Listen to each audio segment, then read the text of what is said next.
100 pounds and up to 12 feet. Elephant seal pups are birthed at 75 pounds and 4 feet and gain 10 pounds a day for the 28 days that they stay with their mother. Sometimes, unfortunately, the pups get separated from their mothers, and when this happens, they strand on beaches extremely malnourished because at this point they don't know how to feed by themselves, so there's no way for them to get nutrients. When I worked at the Marine Mammal Center, most of the animals I worked with were there because of malnourishment. So today, I'll be explaining how we rehab malnourished animals.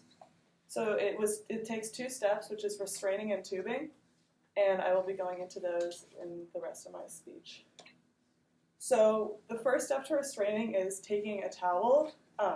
This is super important for the safety of the people restraining and tubing and for the animal. It prevents them from getting too stressed, and it also prevents them from seeing too much human interaction. So the first thing you want to do is dip the towel in water so that it's heavy, and it'll prevent the animal from moving away because they can be pretty fast at times. Once the towel is wet, you can drape it around the animal's head, and you'll wrap it like a burrito. So it's kind of like it covers the eyes, and then once that's done, you can push the head down gently with both of your hands. And once that's done, it should look like this. And you'll start by, once the towel is wrapped, you'll put one hand down, and then with the other, you'll tuck the flipper to the side of the body and hold it in with your leg so that it won't like try to scoot away. And then you'll do it on the other side too, so you'll switch hands and then tuck the other flipper, and then kind of just squeeze with your leg so that they don't really go anywhere. So that's also what it would look like. Once you're on the animal, you want to be super careful that you're not sitting on it because that would just put too much pressure on their back and harm them further. And it's also super important to have your hands in the right position. So you can see here, their hands are like just above the eyes, so you don't want to be pressing on it. You don't want to be pressing too hard. Yeah. And in James Barnett's treatment of sick and injured marine mammals, he says, seal pups are capable of inflicting a painful bite, and some potential zoonoses, including seal pox and salmonella, can give a severe bacterial infection. And he says this as a warning just because restraining is super important for the safety of the tuber and the restrainer, and I've personally been bitten, and it's not fun, and so it's really just to say that you need to do it correctly or else things can go wrong. The next step is tubing, and this part's super important because a lot of things can go awry. It's if you do it right, it'll be fine, but sometimes people make mistakes, and that's not what you want to have happen.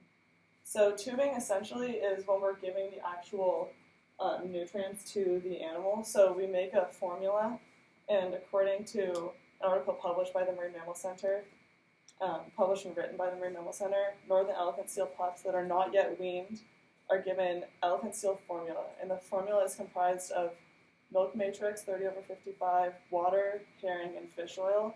So this is just kind of a liquefied version of food because they can't swallow a full fish yet, so we have to give it to them via a tube. And yeah, so the first step for tubing will be measuring your tube. And this isn't an elephant seal, but this is a Hawaiian monk seal, but they have a similar body. So when you're measuring your tube, you want to start from like where their flipper ends or where their like belly button is, and then go to their mouth. So you'll hold your tube like that, so you know when you're putting it in where to land, like where the stomach will be. So yeah, once you have it measured, you'll start like pushing the tube in gently, and this part's like super crucial because you could either, you're supposed to go in the esophagus, obviously, but some people will mess up and go into the trachea, and that's absolutely fatal because if you push the formula in there, they will suffocate and die, which is really terrifying. So yeah, once you start sliding the tube in and you get close to where your mark is, where you think the stomach is, you will be able to hear stomach sounds. So that basically just sounds like the way we would if you're hungry, just a little gurgle. So you have to listen super closely for that, and then you show it to your restrainer as well so that they can also like verify that they heard it. And at that point, you can start, if you hear it, you can start pushing the formula in. So you'll grab your bolus, and which is the thing that's like under my armpit there, which is for the full of the formula. You attach it to the tube, and then you start gently pushing it in. So once you've like finished pushing all the formula in, you'll be able to like you'll stop, and then you'll crimp the tube, which just means you're bending it so that nothing else comes out, and you'll just pull it out gently at like a flat angle so that none of the formula gets like stuck in the throat, and they have the like potential of inhaling it.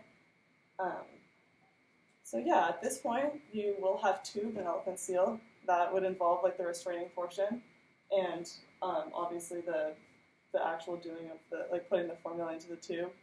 And this isn't necessarily a daily life skill, but it's really important to remember that these animals live up and down our coasts, and the care of these animals is super important for the ecosystems and the rest of our oceans on our coast. So if you ever have the urge to volunteer, I would recommend going to the Marine Mammal Center because there actually is one in Morro Bay.